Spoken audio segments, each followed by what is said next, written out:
de leur mitrailleuse. Hello again, welcome to today's video, where I am going to use as many historically accurate, to the best of my ability, loadouts in Battlefield 1. Bear in mind, there isn't always the most accurate guns to use, and 90% of guns in Battlefield are experimental or very limited use. So it's mainly me playing Scout, and I'll try and do as little history along the way. However, only 27% of you are subscribed, so hit subscribe. Helps me, helps you. Very good. Also, if you have suggestions for video ideas or whatnot, join my Discord. I have a little tab so you can suggest ideas, content, and whatnot. So let's begin with the British Empire. The British Empire would use the SMLE Mark III and would have a 10-round magazine, which is double than what most bolt-action rifles at the time would be using, which would be around 5. 10-round magazine makes it very good for rapid fire and a lot of follow-up shots. It's also great as well because you can always just top it off with a 5-round stripper clip whenever, which makes getting back into the fight a lot better and easier. It was adopted in 1907. British soldiers were trained to do a mad minute, a drill that emphasized fast and accurate firing. During one test, Sergeant Instructor Snorlaxle achieved 38 hits on a 12-inch target at 300 yards in 60 seconds. So combine that with a bunch of a whole platoon, that is a lot of bullets each minute. The rifle would remain in service until after World War II, where it would see another edition of the Lee Enfield No. 4. As you can see on Baller and Blitz, I get a couple of guys through the wall. It is a lot of fun to do that. A lot of the walls can be shot through and a lot of people don't really know about it. So it's quite fun to do. Give it a try if you on Baller and Blitz again. For the sidearm, this would be limited to British officers and some NCOs or specialised roles, but it'd be the Webley Mark VI revolver. The Webley was a top break, allowing for quick reloads with a speed loader. Even though it was officially replaced, many officers still carried it in World War II due to its reliability.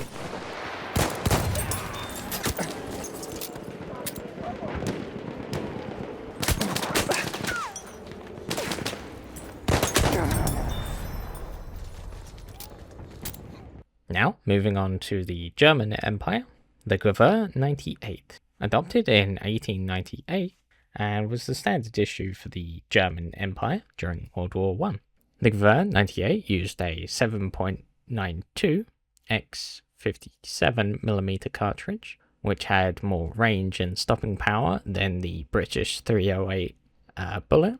The rifle had great accuracy, but due to the size of it, it was less suited for close-quarter trench warfare. Afterwards, it would influence the design of the Carbiner 98K, which is a shortened version pretty much of the Gewehr 98, and that would be used in World War II. For the sidearm, there was the P08, used by officers and specialized troops, as well as the C96 Mauser, not officially adopted, but pretty much used. Next up, for the United States, the M1903 Springfield. Adopted in 1903, it was used by the US infantry, being the standard issue. Heavily inspired or copied from the Gewehr 98, the US government had to pay royalties for patent infringement for the design of the Gewehr 98, because it's essentially just a copy. For the sidearm for the US, they would use the M1911. Again, pretty much all sidearms are limited to officers, NCOs, or specialized roles, which is still being used to this day, with many other weaponry using a similar-ish design.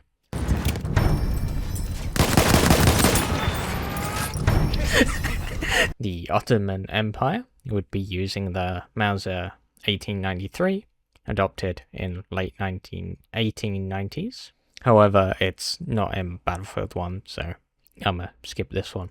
For the Italian team, the Carcano M91, adopted in 1891 and used by the Italian forces. It had used a N-block clip, similar to what the US M1 Garand would later use in World War II, and is my least favourite to use in Battlefield 1. I don't like it. I think the reload's a bit awkward and slow, but it's kind of fun to use every now and then. It's one of the weaker scout rifles, I think. The Italian forces would use the Gilicenti M1910 pistol. That's not in Battlefield 1 again, so skipping that one. Eyes open, shock trooper! Halfway there. For the Russian side, they would use the Mosin Nagant M1891.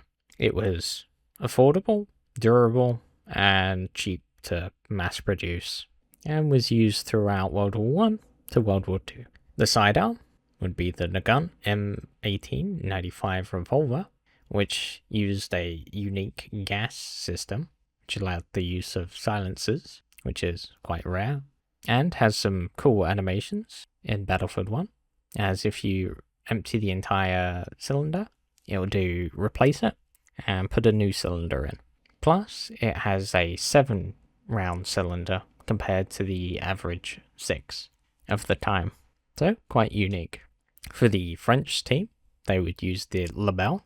The Lebel uses a tube magazine, hence why your character does not use a stripper clip, meaning each bullet is fed one by one, making for a very slow reload, and the bolt needs to be janked around, cranked, fiddled with, so it can make starting the reload quite slow and ending the reload quite slow. That's why you should never use K bullets with the Lebel. For the sidearm would be the Ruby pistol, which is not in Battlefield 1, but it is in Battlefield 5. Okay, that is it for now. Thank you for watching. Until next time, see you next time. Hope you enjoyed. Leave a like, leave a dislike, subscribe for more. See you next time.